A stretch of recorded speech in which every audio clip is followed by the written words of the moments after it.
Let me show you guys how I basically broke even because I decided to go short and not really stick to the strategy. But let me break it down real quick so that way you guys can see what led to me breaking even today. So even though market direction was very clear and Nasdaq opened up with a strong rally last week on the 4th of January, if I'm correct, we had a strong sell off after we hit like 584. So I had that already drawn as sort of like like I already had it like noted down as a resistance just to be careful, just like like I always tell you guys, if I'm going long on the upside, know where my next resistance is if we have a break above the open range resistance, and same thing with like if we have a break below the open range support, know where my next support is at, and that was actually at like 584. Well, lo and behold, um, we actually had our open range high was at 588 and our open range low was at 16,507.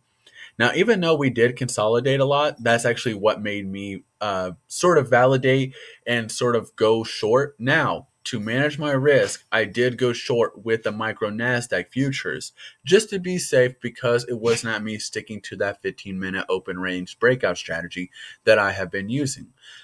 I did lose $70. I actually don't know how, but I accidentally got into three contracts instead of one. So I had sort of a freak out moment real quick, and I did hold. And then once we started to break above, that's when I just got out. I took a $76 loss, is what it is. But what I did say was, I said, you know what?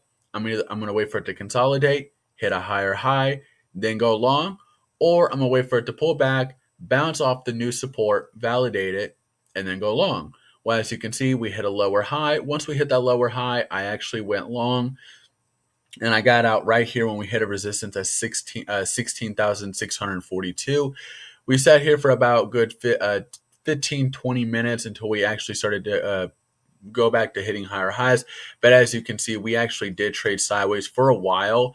Nasdaq did have a strong rally, but at the end of the day, it was just really slow throughout the whole day. I mean, as you guys can see, this is 2:30, 3 o'clock. We were just barely hitting higher highs. It was just really slow. Um, I don't get me wrong. I wish I would have held longer. I did end the day up $29, so that brings me up to $1,187.66. Still working towards a 3K goal to get that funded count through Topstep. I'm actually working towards a 50K. They do have three different options: the 50K, the 100K, and the 150K. Right now, they have a great deal going on. So for anyone who's interested in getting into it, right now is a perfect time. But yeah, I just really wanted to break down that strategy.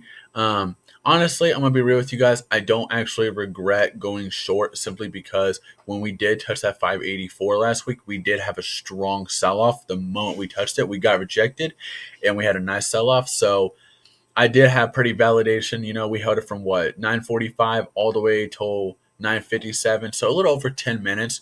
It acted as a really strong resistance, and it just let me zoom in real quick so that way you guys can see what I was looking at. Every single time we broke above, just got rejected. Every time we even tried to even touch the open range resistance, it got rejected.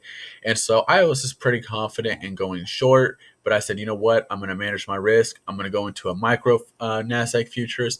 So that way, even though I wouldn't lose as much, I also wouldn't make as much. So for anyone who really wants to get into futures but doesn't like how much Nasdaq, mini Nasdaq futures moves, micro is probably going to be the best bet for you guys.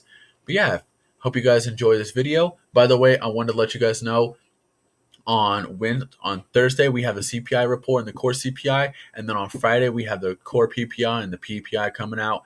So on Wednesday I'm possibly not going to trade because I have noticed in the past that whenever the CPI is going to come out the day before, we do tend to trade sideways, and direction doesn't tend to be that clear. So unless direction's like absolutely clear as day and we're hitting higher highs, higher lows, perfect breakout and everything, then I'll trade. But I won't. I will honestly just sort of treat it as like I'll watch the market. If direction is very clear, I'll trade. But I'm not going to be eager to trade. I've sort of already accepted that, like, Wednesday I'm possibly not going to trade, and it's perfectly okay. I don't need to trade every day, you know, and that's just how it is. But yeah, if you guys enjoy this video, like and subscribe. I'll see you guys tomorrow. Hope you guys have a good day.